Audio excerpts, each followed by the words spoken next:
ছাত্র জনতার অভ্যুত্থান দ্বিতীয় স্বাধীনতা। এই স্বাধীনতা রক্ষা করতেই হবে।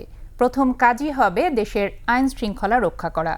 দেশে ফিরেই এ কথা জানিয়েছেন শান্তিতে নোবেলজয়ী অর্থনীতিবিদ ডক্টর মোহাম্মদ ইউনূস।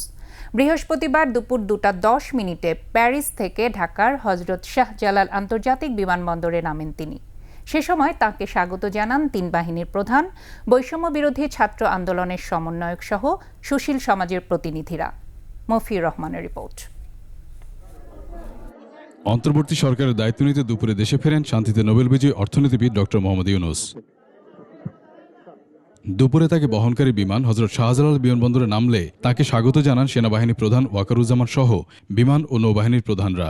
আরও উপস্থিত ছিলেন বৈষম্য বিরোধী ছাত্র আন্দোলনের সমন্বয়ক সহ সুশীল সমাজের প্রতিনিধিরা।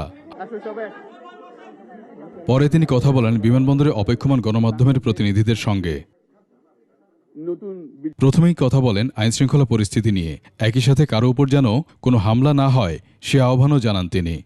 মানুষকে আক্রমণ করছে, ঘরবাড়ি জ্বালিয়ে দিচ্ছে, সম্পদ জ্বালিয়ে নষ্ট করছে, চুরি করছে, দিয়ে যাচ্ছে, অফিস আদালতে আক্রমণ করছে, সংখ্যালঘুদের উপর আক্রমণ করছে, হিন্দু, বৌদ্ধ, খ্রিস্টান, আহমদিয়া সবার উপর আক্রমণ করছে।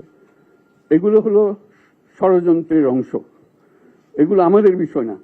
আমাদের কাজ হলো এটাকে রক্ষা করা, সবাইকে রক্ষা করা, এটাকে প্রতিটি মানুষ আমাদের ভাই, আমাদের বোন, তাদেরকে রক্ষা করা এবং আমাদের একটা শৃঙ্খলা ফিরিয়ে আসা। তিনি ছাত্র জনতার অভ্যুত্থানকে দ্বিতীয় স্বাধীনতা হিসেবে উল্লেখ করে তিনি বলেন, এ স্বাধীনতা রক্ষা করতেই হবে। একই সাথে তার উপর আস্থা রাখারও আহ্বান জানান ডক্টর ইউনূস।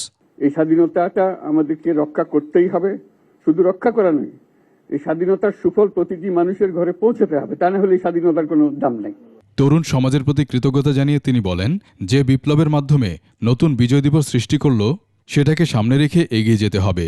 আমাদের ছাত্ররা আমাদেরকে পথ দেখায়, সেই পথে আমরা এগিয়ে যেতে পারি। এটা একটা খুব সুন্দর দেশ হতে পারে, বাংলাদেশ একটা খুব সুন্দর দেশের সম্ভাবনাময় দেশ। এই সময় ডক্টর ইউনূস স্মরণ করেন আবু সাইদকে।